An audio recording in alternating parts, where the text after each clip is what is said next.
Welcome back to another technical video. Today I'll be going through your question, answering it, and hopefully finding that solution that you're looking for.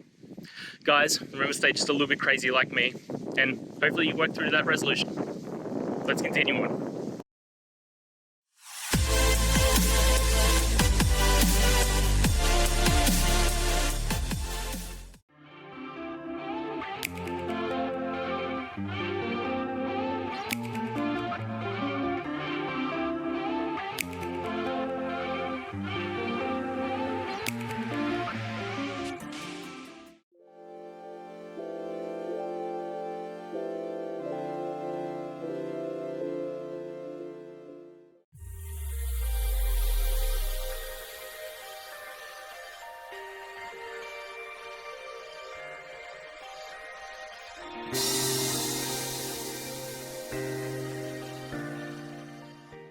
I hope that video helped find the resolution you're looking for. If it did, guys, I'd appreciate it if you could hit subscribe.